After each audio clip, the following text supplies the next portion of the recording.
사람들은 저마다 우리가 살아가는 현재의 시대를 나름대로 판단 또는 진단하곤 하지요. 어떤 분은 좀 더 긍정적인 눈으로 우리 사회를 바라보는 분도 있을 것이고, 또 어떤 분들은 부정적인 눈으로 오늘의 사회를 바라보는 분도 있을 것입니다. 어쩌면 오늘 우리가 사는 이 세상 속에서 현재 우리가 겪고 있는 것도 그와 같은 문제가 아닌가 하는 생각을 해보게 됩니다. 어떤 분들은 우리 사회가 이전에 비해서 훨씬 더 좋은 세상이 되었다라고 말하는 분도 있지만, 또 어떤 분들은 나라가 이제 망하게 되었다 이렇게 이야기하는 분들도 있습니다. 사실 이 시대를 어떻게 진단하고 판단하느냐는 오늘의 삶을 살아가는 데 있어서 너무나 중요한 일이 아닐 수 없습니다. 어떻게 진단하느냐에 따라 삶의 방향이 달라지게 되고, 또한 삶의 방향이 달라진다는 것은 오늘의 삶을 살아가는 삶의 모습 또한 달라지게 만들기 때문이죠. 그러므로 무엇보다 바른 진단이 중요하다 할 수 있습니다. 이 사회를 어떻게 정확하게 진단하느냐 하는 것이죠. 그래서 중요한 것이 판단의 기준입니다. 어떤 기준으로 이 세상을 판단하느냐 하는 것입니다. 만일 경제적인 기준으로 판단한다면 그 사람의 판단의 기준 이후에 방향을 결정하는 중요한 잣대는 지금 그래서 투자를 해야 할 시기이냐, 아니면 투자하지 말아야 할 때이냐, 그것을 결정하게 될 것입니다. 또 다른 분들은 어떤 정치적인 기준으로 이 세상을 판단한다면 이 사회가 정치적으로 어떠한 시대이니 그 정치적 판단에 따라 내가 어떤 선택을 하는 것이 옳으냐, 그런 방향을 결정하게 될 것입니다. 그렇다면 질문 하나 할 수 있겠지요. 오늘을 살아가고 있는, 이 세상을 살아가고 있는 성도들이 오늘 이 시대를 어떻게 진단할 것이냐 하는 문제입니다. 또 바른 진단을 하기 위해서 우리는 적어도 성도라면 이 시대를 바라보는 진단할 때에 그 기준을 무엇으로 삼아야 할 것이냐, 그것 또한 너무나 중요하다 할 것입니다. 우리가 잘 아는 대로 성경은 66권으로 되어 있지요. 그리고 제일 마지막 권은 요한계시록입니다. 그 요한계시록은 흔히 종말에 관한 말씀, 미래에 관한 말씀이라고 우리가 이해하곤 합니다. 그 마지막 요한계시록의 제일 마지막 부분에는 이렇게 성경을 마칩니다. 아멘, 주 예수여 오시옵소서. 주 예수의 은혜가 모든 자들에게 있을지어다. 아멘. 이렇게 마쳐집니다. 즉 성경의 마지막 권이 우리들에게 전하고 있는 것은 이제 기록된 말씀은 여기서 마치지만 앞으로 성도들이여 너희들은 주 예수여 오시옵소서, 주 예수가 오실 그때를 기준 삼아 너희의 삶을 돌아보고 그때에 내가 무엇을 해야 하는지 옳은가 보라 하는 말씀이라는 것이죠. 즉 성도들이란 내가 진실로 속히 오리라 하는 주님의 음성 앞에 주 예수여 오시옵소서 라고 응답하는 자들이고, 그 응답이 바로 오늘을 살아가는 성도들에게 있어 여전히 지속되어져야 하는 것이며, 또한 세상을 바라보는 기준이 되어야 한다라고 말씀하고 있는 것입니다. 여러분, 구약 성경에 요나서 아시죠? 요나 얘기 잘 아실 겁니다. 요나 얘기는 어렸을 때 참 많이 어머니가 들려주셨던 이야기 참 재미있잖아요. 물고기 뱃속에 들어갔다가 나왔다가 뭐 이런 얘기들 참 재미있습니다. 우리가 성경을 한 곳 더 찾아보겠습니다. 요나서를 한번 보겠습니다. 요나서 1장 6절입니다. 요나서 1장 6절. 거기에 보면 이런 말씀이 있습니다. 제가 읽겠습니다. 선장이 그에게 가서 이르되 자는 자여 어찌함이냐 일어나서 내 하나님께 구하라. 혹시 하나님이 우리를 생각하사 망하지 아니하게 하시리라 하니라. 이 내용은 요나가 하나님이 니느웨로 가라 하는 명령을 거부하고 다시스로 도망가기 위해서 다시스로 가는 배를 타고 가고 있는 중에 풍랑을 만날 때입니다. 요나는 배 밑에 내려가서 잠을 자고 있었고 풍랑을 만나서 배는 매우 위기에 처해 있었습니다. 그때 선장이 요나에게 와서 이야기합니다. 야, 어떻게 잠을 잘 수 있냐? 지금이 잠을 잘 때냐? 너 하나님 앞에 기도하고 하나님 앞에 구해라. 그러면 하나님께서 우리를 망하지 않게 하시지 않겠느냐라고 이야기합니다. 사실은 그 상황 속에서 누구보다 먼저 하나님 앞에 기도해야 할 사람은 선장이 아니라 요나지요. 근데 요나는 어찌 된 일인지 풍랑을 만난 그 안에서 자신이 무엇을 해야 하는지 알지 못했다는 것입니다. 거꾸로 하나님을 제대로 알지 못하는 선장은 현실에 처한 문제를 정확하게 진단했고 지금 가장 중요한 것은 이 풍랑으로부터 벗어나는 길이다. 그래서 요나를 깨웁니다. 오늘날 많은 사람들이 한국 교회의 위기를 말합니다. 어떤 분들은 거꾸로 세상이 교회를 걱정하는 시대가 되었다라고 말합니다. 저는 그런 이야기를 들으면서 바로 조금 전에 읽었던 요나 1장 6절 말씀이 떠올랐어요. 세상 사람들이 우리 교회에게 이렇게 말하고 있는 거 아니겠습니까? 어찌하여 자고 있느냐? 지금은 깰 때라. 내 하나님께 구하라. 그리하면 우리가 망하지 아니할 수 있지 않겠느냐? 그런데 정작 하나님 앞에 구해야 하는 요나는 배 밑에서 잠을 자고 있듯이 이 시대를 정확하게 분단하고 판별하고 분별하여 진단하여 하나님 앞에 기도해야 할 우리들이 그것을 망각하고 있는 것은 아닌가 하는 것이죠. 왜 그럴까 하는 의문이 생깁니다. 왜 우리는 그것을 제대로 보지 못하는 것일까? 오늘 우리가 읽은 로마서 13장 11절 말씀을 다시 한번 보겠습니다. 이렇게 말씀합니다. 너희가 이 시기를 알거니와 자다가 깰 때가 벌써 되었으니 이는 이제 우리의 구원이 처음 믿을 때보다 가까웠음이라. 요나의 선장이 어찌하여 자고 있느냐?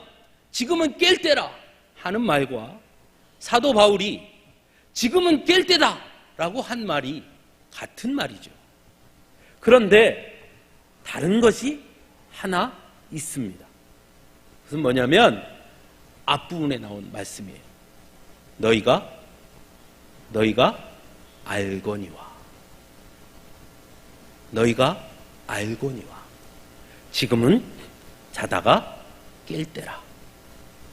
너희가 알거니와. 사도 바울은 로마에 있는 교인들에게 편지를 쓰며 이렇게 말합니다. 너희도 알지? 지금은 잘 때가 아니라는 것 너희도 알지? 그렇게 물었습니다. 다르게 이야기하면 성도란 지금이 어떤 때인지 분명히 아는 자여야 한다라는 겁니다. 지금이 자도 되는 때인지 깨어야 할 때인지 분명히 알아야 한다는 겁니다. 그 기준이 무엇이냐? 그 다음에 나오죠. 이는 이제 우리의 구원이 처음 믿을 때보다 가까웠습니다. 그 기준이 뭔지 아니? 예수님이 다시 오실 날이 가까웠다는 것이다. 오늘 우리는 대림절 첫 주일로 지내고 있습니다.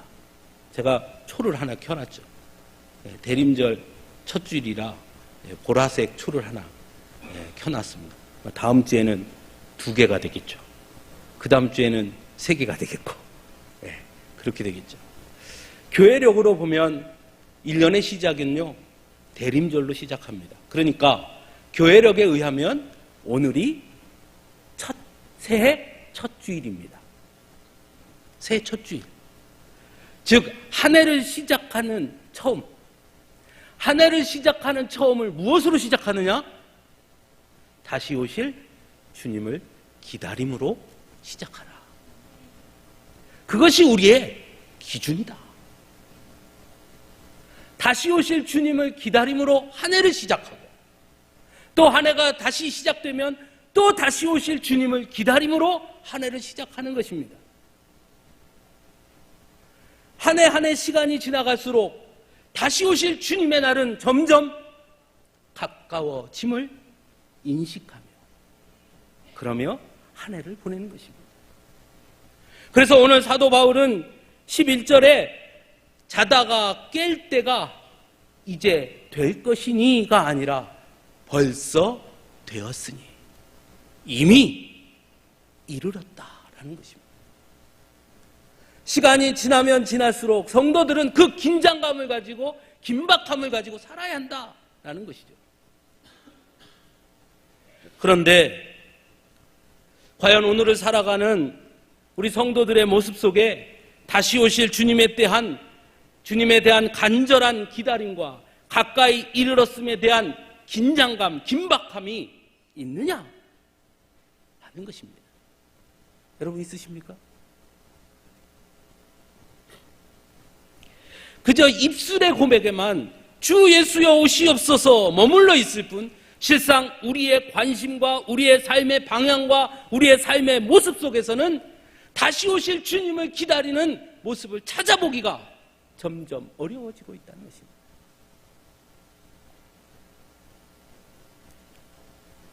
오히려 시간이 지나면 지날수록 오늘의 삶에 점점 더 집중되어 가고 있다는 것이죠.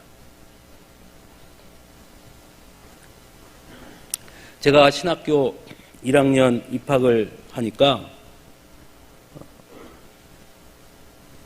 교수님이 이렇게 말씀하셨던 기억이 납니다.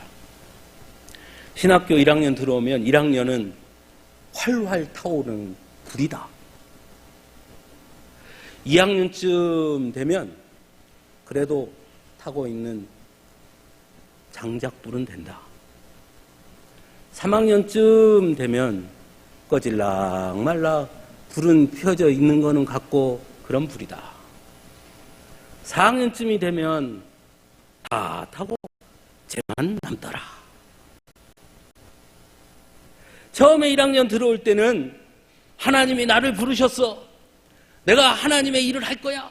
막 벅찬 감동으로 와가지고 기도하고 찬송하고 하다가 4학년 때쯤 되면 내가 여기 왜 있는 건지 식어버린다는 거예요.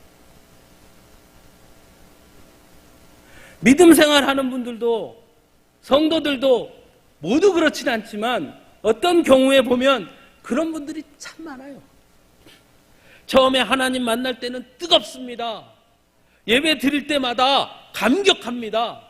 기도할 때마다 눈물을 흘립니다. 찬송할 때마다 가슴을 칩니다.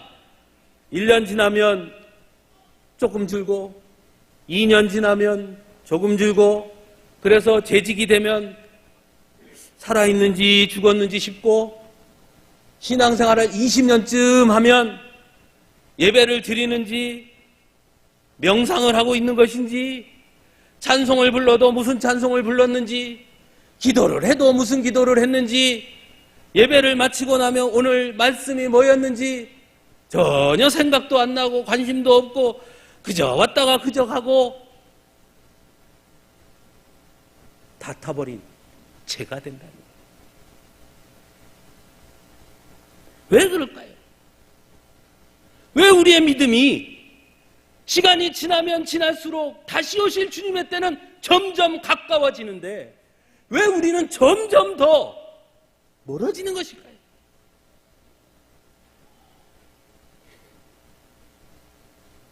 사도 바울은 오늘 말씀을 통해 우리에게 다시 한번 질문합니다.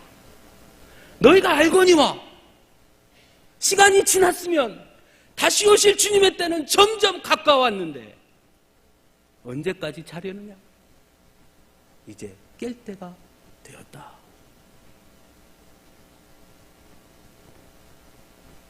사도 바울은 왜 지금 이때가 깰 때가 되었다라고 말했을까? 어떻게 사도 바울은 그것을 분명하게 인식할 수 있었을까? 예전에 우리나라에도 어떤 분이 예수님 다시 오실 날을 안다고 1992년이던가요? 그때 오신다고 하나님이 자기한테 얘기했다고 그런 분이 있었죠. 혹시 하나님이 사도 바울한테 바울아 내가 1년 뒤에 갈 거다 그렇게 알려줘서 사도 바울이 야 지금은 깰 때야 이렇게 말했을까? 성경에는 그런 말씀은 없어요.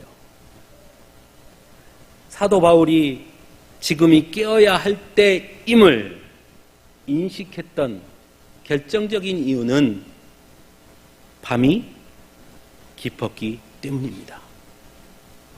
밤이 깊었기 때문.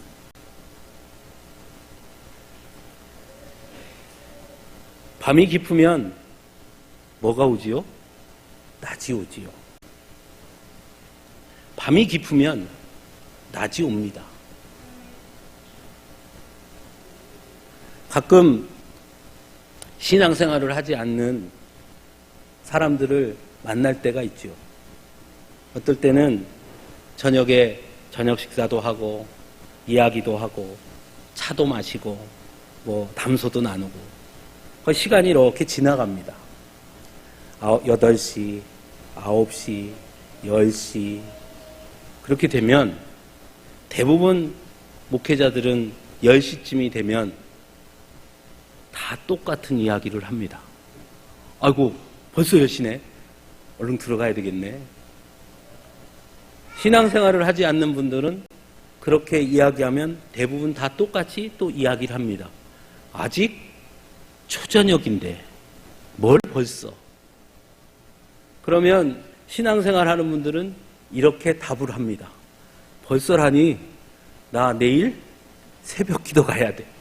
그러려면 얼른 자야 돼. 지금 자도 5시간밖에 못 자겠구만 라고 말하죠. 새벽이 오고 새벽에 기도해야 할 때임을 아는 자에게 밤 10시는 너무 늦은 시간입니다. 그러나 그것을 모르는 자에게 밤 10시는 아직 초저녁입니다. 기준이 어디에 있느냐 하는 것이죠.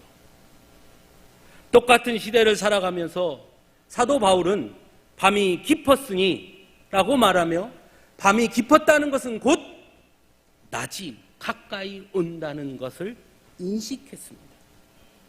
그래서 이제 잘 때가 아니라 깰 준비를 해야 하고 깨어 있어야 할 때, 깰 때가 이르렀음을 사도 바울은 말합니다. 그러나 그것을 모르는 사람들은 아직도 초저녁인데, 아직도 밤인데, 아직도 멀었는데, 낮이 오려면 아직 한참 남았는데, 좀 더 자자, 좀 더 눕자, 좀 더 즐기자 하는 것이죠. 오늘날 이 시대를 살아가는 성도들이 주님이 다시 오실 때가 가까이 이르렀음을 자각하지 못하는 이유 또한 어쩌면 우리가 낮이 옴을 잊어버리고 아직 초저녁인데 하며 밤에 취해 있기 때문은 아닌가 하는 것입니다. 성도란 언제나 밤이 깊어질수록 낮이 가까움을 아는 자들이고, 그래서 깨어서 낮을 맞이할 준비를 하는 자들임을 여러분 기억할 수 있기를 간절히 바랍니다. 그것만 자각한다고 그럼 되느냐? 그렇지 않죠. 낮이 가까웠음을 자각하고 깨어있는 것에는 반드시 행동이 달라지게 되는 것입니다. 오늘 본문에 보면 이런 말씀이 있습니다. 밤이 깊고 낮이 가까웠으니 그러므로 우리가 어둠의 일을 벗고 빛의 갑옷을 입자. 어둠의 일을 벗고 빛의 갑옷을 입자. 그런데 13절에 14절에는 그 말을 풀어놓습니다. 우리가 벗어야 할 어둠의 일이 무엇이냐? 빛의 갑옷을 입는다는 게 무엇이냐? 13절, 14절에 다시 풀어놓습니다. 13절을 같이 보겠습니다.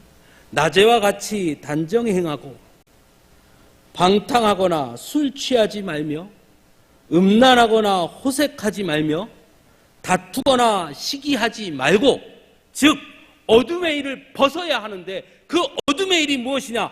방탕함, 술 취함, 음란함, 호색함, 다툼, 시기, 이것들을 벗어던져.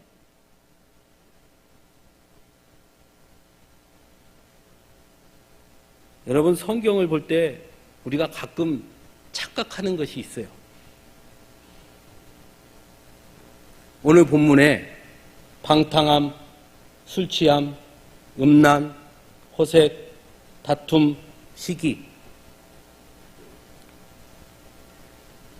로마서는 사도 바울이 누구에게 쓴 서신입니까? 누구에게 쓴 서신이죠? 로마 사람들에게 쓴 서신입니까? 로마에 있는 성도들에게 쓴 서신입니까? 예? 로마에 있는 하나님을 알지 못하는 이들에게 쓴 서신입니까? 아니면 로마에 예수 그리스도를 구주로 섬기는 소위 성도들에게 쓴 서신입니까? 성도들에게 쓴 서신입니다. 그러면 방탕함, 술 취함, 음란, 호색, 다툼, 시기는 누가 하고 있다는 겁니까? 예? 성도들이 그렇게 살고 있다는 겁니다.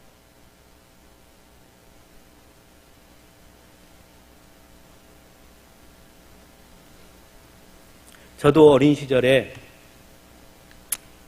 그런 생각을 해본 적이 있습니다. 예수님 옆에 달린 강도 여러분 기억하시죠? 그 강도가 마지막 죽기 직전에 예수님한테 주 예수여 나를 기억하소서 그 한마디 해서 예수님이 내가 나와 함께 낙원에 이르리라. 이야 마음껏 살다가 재미있게 살다가 마지막 때 주 예수여 나를 기억하소서 내가 죄인입니다 용서하여 주옵소서 하고 탁 엎드려서 주님 앞에 회개하면 주님이 그래 하면 얼마나 좋을까.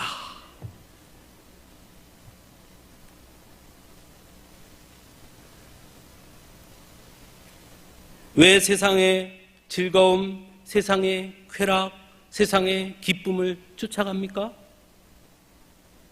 그것이 첫 번째로 그것이 재미있으니까요. 그것이 즐거우니까요.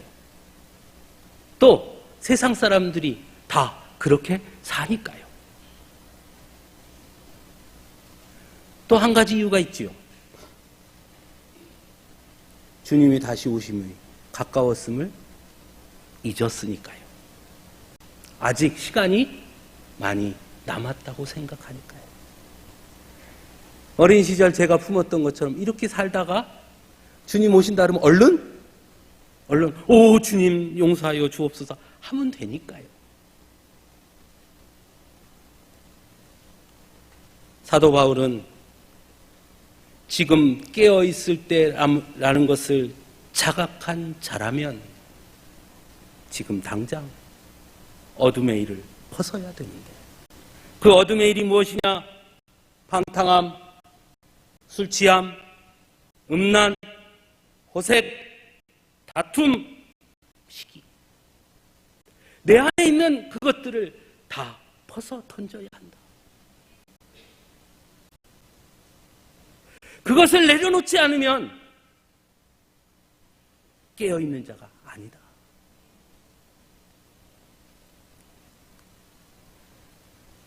(14절은) 이렇게 이야기합니다. 오직 주 예수 그리스도로 옷 입고 빛의 갑옷을 입자. 빛의 갑옷이란 무엇이냐? 오직 주 예수 그리스도로 옷 입는 것이다. 왜냐? 예수 그리스도만이 진정한 빛이시기 때문에. 왜 빛의 갑옷을 입어야 합니까? 나는 빛이 아님을 알기 때문에 그렇습니다. 세상 사람들은 자꾸 자기를 드러내려고 합니다. 왜 그럽니까? 자기가 빛이라고 착각하는 겁니다.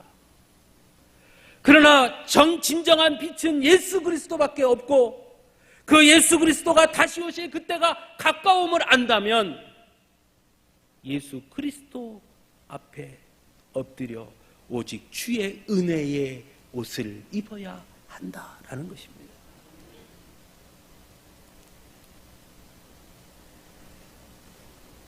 우리가 깨어서 주님 다시 오실 날을 기다리는 것, 그것은 또한 오늘 말씀에 보면 내 노력으로도 안 된다는 거예요. 그래서 주의 갑옷을, 빛의 옷을 입어야 하는 것입니다.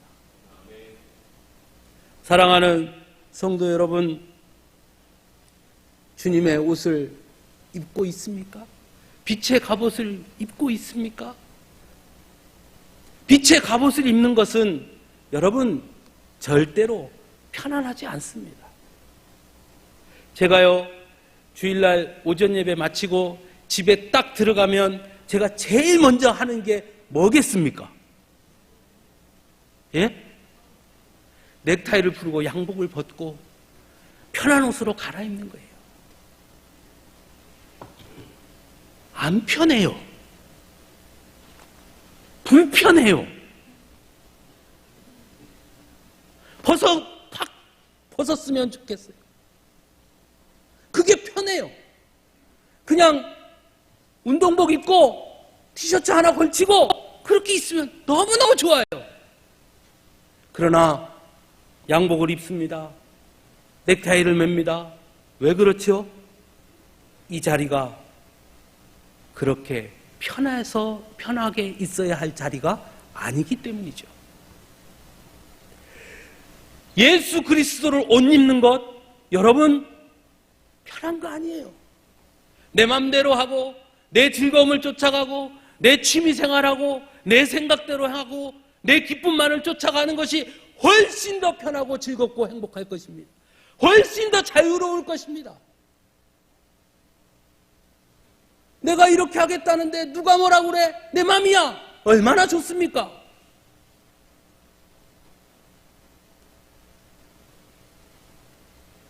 결혼? 순결? 아유, 그런 거 다 싫어. 그냥 너 좋고 나 좋고 해피, 엔조이, 즐겁지요. 편하지요. 결혼이라는 그것에 갇혀 있으면 때로 어렵지요. 불편하지요. 힘들지요.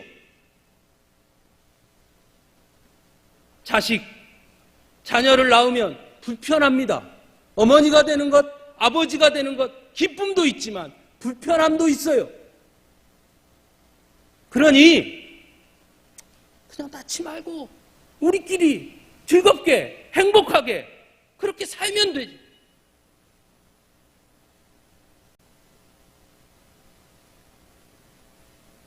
예수의 옷을 입는 것, 주 예수의 옷을 입는 것, 여러분, 불편한 거예요. 저는 우리 서강주교회 성도들이 올 한 해 예수 그리스도의 옷을 입어서 불편해야 한다면 그 불편함을 감사와 기쁨으로 감당할 수 있기를 간절히 바랍니다. 얼마나 불편해요. 한잔하자.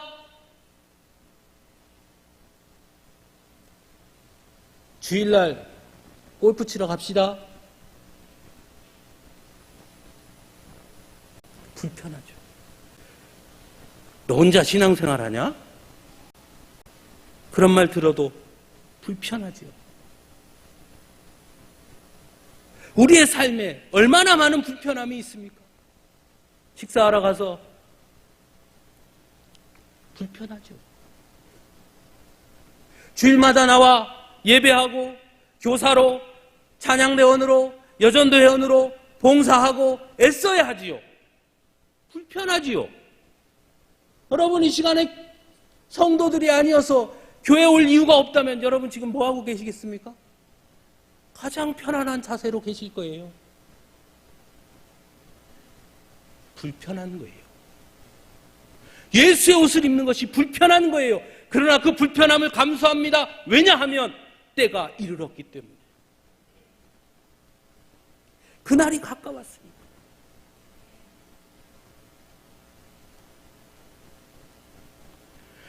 예수 그리스도의 옷을 입어야 어두운 나의 자아가 가려지는 것이고, 어둠 속에 꿈틀대는 나의 욕망이 그 안에 죽어지는 것이고, 그래야 빛이 드러나는 것이기 때문에.